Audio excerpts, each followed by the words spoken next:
Hello guys, आप सबका बहुत बहुत स्वागत है हमारे यूट्यूब चैनल पर। आज की वीडियो में हम लोग बात करने वाले हैं सेंट्रीफ्यूगल पंप के बारे में, साथ ही साथ उसका एक वेल लेबल डायग्राम भी हम लोग स्टडी करेंगे। जैसा कि आप लोग को स्क्रीन पे दिखाई दे रहा होगा, ये रहा उसका वेल लेबल डायग्राम और ये रहा हमारा थ्योरी पार्ट जो हमें पढ़ना है।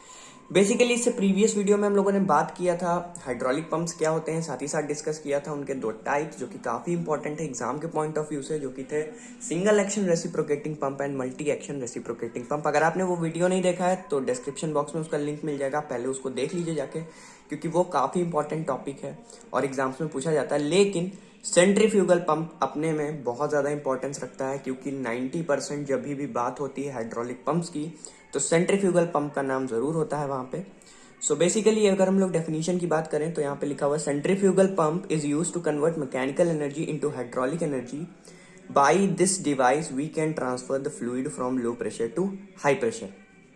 अब इसका क्या मतलब है? इसका मतलब सिंपल सा है कि सेंट्रीफ्यूगल पंप जो होते हैं वो मैकेनिकल एनर्जी को हाइड्रोलिक एनर्जी में कन्वर्ट करते हैं, जैसा कि बाकी पंप्स करते हैं। ऑलराइट। सेकेंडली यहाँ पे लिखा हुआ है it can transfer the fluid from low pressure to high pressure. ये फ्लूइड को लो प्रेशर से हाई प्रेशर पे ट्रांसफर करने के लिए यूज होता है। अब लो प्रेशर क्या होता है? ग्राउंड लेवल पे अगर वाटर है या फिर कोई भी लिक्विड है तो वो लो प्रेशर पे है, और अगर टॉप लेवल यानी कि रिजर्वायर या टैंक में है तो वो हाई प्रेशर पे है। ऑलराइट। हाइट पे डिपेंड करता है प्रेशर, आप लोग को पता होगा। सो बेसिकली अब हम लोग बात करें कंस्ट्रक्शन की, तो main part of the centrifugal pump are as follows: impeller, casing, suction pipe, delivery pipe. Impeller क्या होता है? Wheel with backward wings. ये रहा इम्पलर हमारा, ये आई ऑफ इम्पलर है और ये है हमारा इम्पलर। ये देखिए मार्क भी है यहाँ पे, ये इम्पलर है, इसको कहते हैं व्हील विद बैकवर्ड विंग्स। ये जो इस तरीके से क्रॉसेस बने हुए हैं ये इसके विंग्स हैं। ऑलराइट। ये बैकवर्ड साइड में हल्का सा टिल्ट होते हैं। ऑलराइट। सेकंड आता है हमारा केजिंग, एयर टाइट कंटेनर। ये केजिंग होती है जो कि एयर टाइट कंटेनर होता है। केजिंग सिंपल सा समझ में आ रहा है, केज से रिलेटेड है यानी पिंजरे से। ये एक तरह का पिंजरा होता है जो कि एयर टाइट होता है, इसके अंदर से वाटर हमारा फ्लो करता है या फिर लिक्विड हमारा फ्लो करता है। हम लोग इसको किसी भी लिक्विड में यूज कर सकते हैं।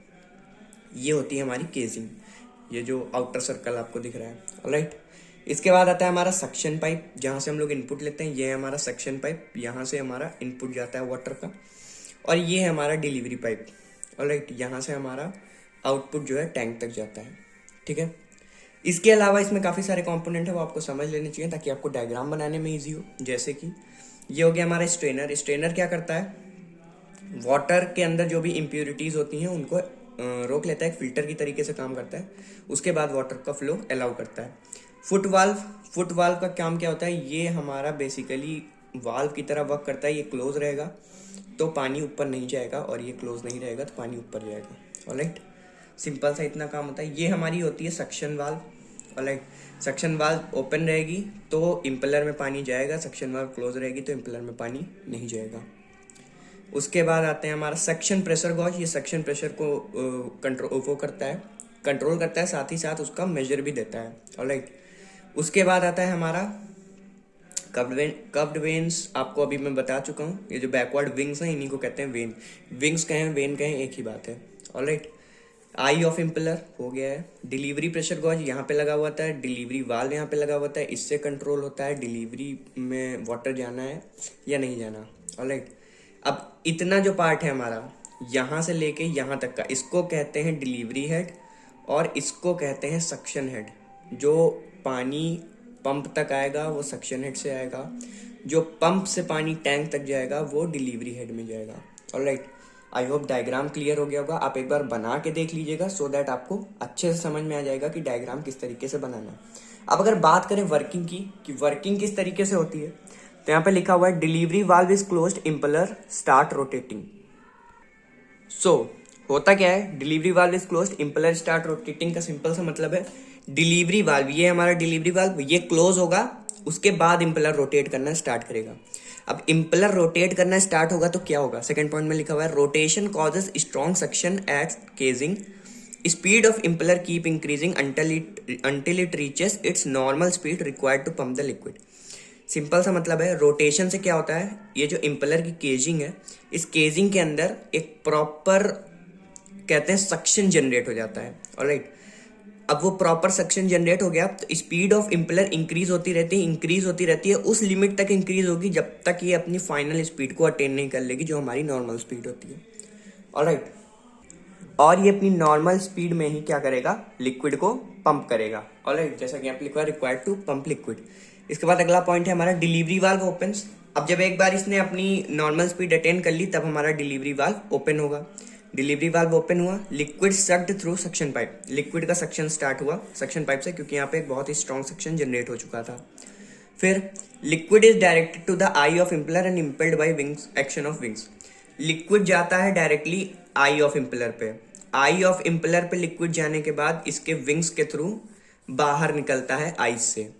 ऑलराइट, ये चीज आपको याद रखना होगा, liquid goes directly on to the eye of impeller. अगर मैं इन एरो को करेक्ट करूं तो ये कुछ इस तरीके से जाता है, ये पीछे की साइड से हो रहा है तो आपको दिखेगा नहीं, थोड़ा 3D में देखेंगे तो आपको बेटर समझ में आएगा, लेकिन 3D में मैं दिखा नहीं सकता, so I am sorry for that. And ये आई पे जाता है, आई से ये वाटर स्प्लैश होता है सारी डायरेक्शंस में और इन विंग्स के थ्रू बाहर आ जाता है। ऑलराइट, इन विंग्स के थ्रू वाटर बाहर आ जाता है इसके अंदर। फिर उसके बाद क्या होता है, नेक्स्ट पॉइंट यहाँ पे दिया हुआ है, action of impeller wings increases the pressure and velocity heads of the liquid. अब इम्पेलर विंग्स के एक्शन से प्रेशर और वेलोसिटी जो होता है लिक्विड का वो इंक्रीज हो जाता है। इनके एक्शन से इसके अंदर जो लिक्विड आ चुका है उसका प्रेशर और वेलोसिटी इंक्रीज हो जाता है। फिर liquid is lifted to the storage through the delivery pipe continuously, delivery valve open हुआ, लिक्विड जो है वो हाई प्रेशर और वेलोसिटी की वजह से टैंक में लिफ्ट हो गया। ऑलराइट, उसके बाद delivery valve must be closed before stopping the pump to avoid the back flow of water. एक बार हमारा टैंक फुल हो गया फिर हम लोग डिलीवरी वाल्व क्लोज कर देंगे, उसके बाद ही हमारा सेंट्रीफ्यूगल पंप बंद होगा। ऑलराइट, उससे पहले अगर बंद किया तो बैक फ्लो होने के बहुत सारे चांसेस होते हैं, यानी कि वाटर वापस से सक्शन पाइप में आके और ग्राउंड लेवल पे चला जाएगा। आई होप आपको क्लियर हुआ होगा किस तरीके से सेंट्रीफ्यूगल पंप वर्क करता है। मैं फिर से आप लोग को बेसिकली समझा देता हूँ। ओवरऑल क्या होता है, यहाँ से पानी आता है हमारा आई ऑफ इम्पेलर पे, आई ऑफ इम्पेलर में वेन्स के एक्शन के कारण पानी जो है वो केजिंग के अंदर हो जाता है, उसका वेलोसिटी और प्रेशर बढ़ जाता है। उसके बाद हमारा डिलीवरी वाल्व ओपन होता है और ये वाटर डायरेक्टली टैंक में चला जाता है। डिलीवरी वाल्व क्लोज होता है, उसके बाद सेंट्रीफ्यूगल पंप बंद होता है ताकि बैक फ्लो अवॉइड किया जा सके। आई होप आपको समझ में आया होगा कि किस तरीके से सेंट्रीफ्यूगल पंप वर्क करता है। अगर आप लोगों ने हमारी AKTU की प्लेलिस्ट नहीं देखी है तो उसमें हम लोगों ने काफ़ी सारे प्रीवियस ईयर के क्वेश्चंस डिस्कस किए हुए हैं, आप वहाँ पे जाके उन क्वेश्चंस को स्टडी कर सकते हो। साथ ही साथ वीडियो अच्छी लगी हो तो चैनल को सब्सक्राइब कर सकते हो, वीडियो को लाइक कर सकते हो। Thank you so much for watching the video. मिलते हैं अगली वीडियो में किसी नए टॉपिक के साथ। Thank you.